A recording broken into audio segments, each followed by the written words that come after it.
Alright, so what does old JSNP4 have to do? What agenda do I have right now to talk to you about?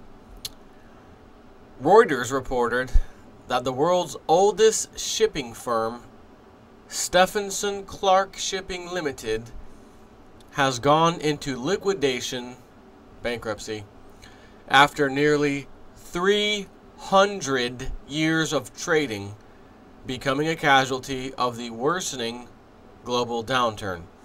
Established in 1730 in Britain, Stephenson Clark had tried to sell its ships and cut costs in the face of crashing rates for dry bulk shipping, also known as the Baltic Dry Index, which is extremely important to let you know how trade is doing. And if trade is sucking, then you know the economy is sucking, regardless of the unemployment and other garbage numbers they give you, on which it relied transporting cargoes such as coal, grain, and iron ore. But liquidator Tate Walker was appointed on August 3rd, 2012. A spokesman for the company said that, quote, while previous economic downturns have been weathered, the current market is one of the worst experienced for many years, with no upturn forecast for at least 12 to 18 months. Dry bulk shipping companies ordered large numbers of new vessels between 2007 and 2009, when freight rates hit all-time record highs. But the extra shipping capacity arrived just as economies were turning down, sending rates tumbling.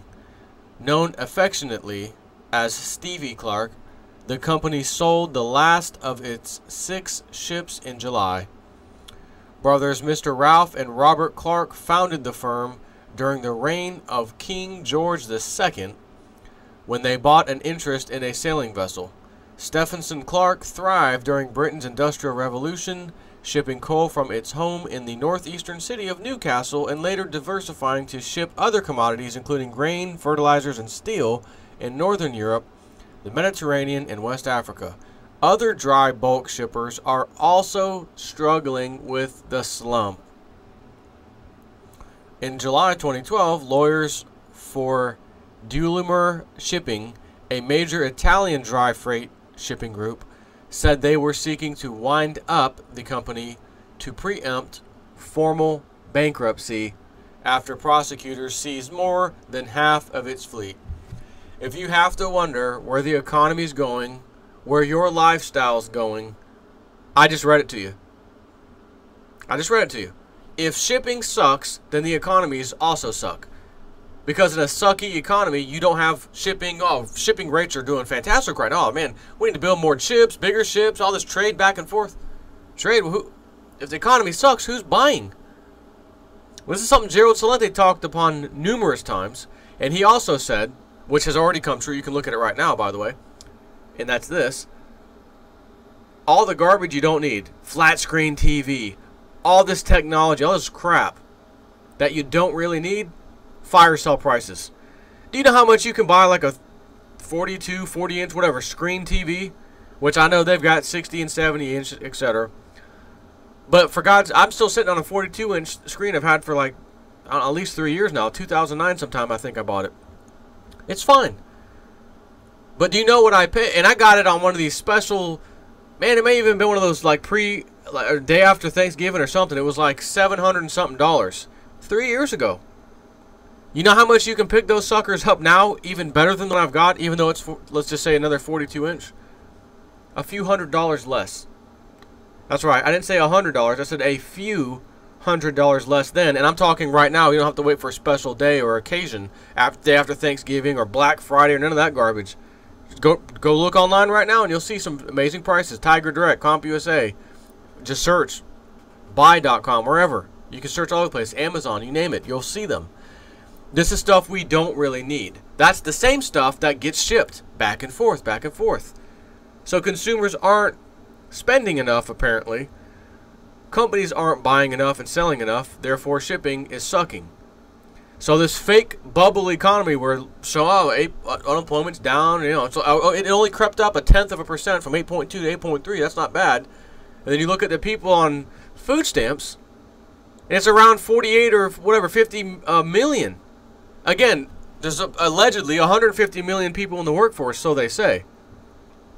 So if you have 150 million people and 50 million of them are on food stamps, that only leaves 2/3 left. So what is that saying? 2/3 of the population are really working?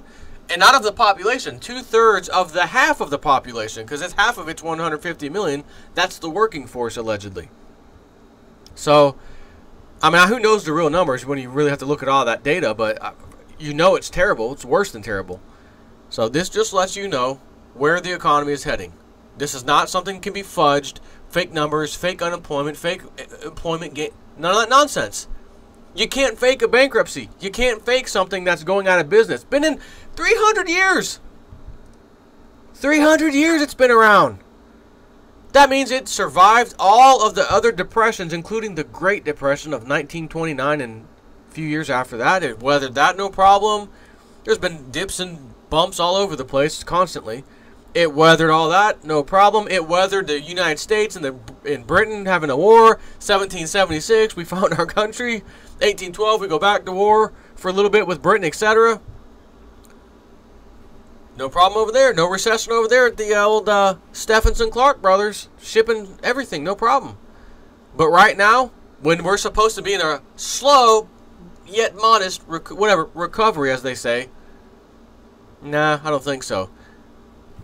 And as a matter of fact, I just read, which is my next video, that defense contractors, you know, part of the club and their boys, mercenaries, not looking too good, Congress. Breaking news, headline, contractors, you know, military contractors may have to cut workers. Not looking too good. Next video. Take care.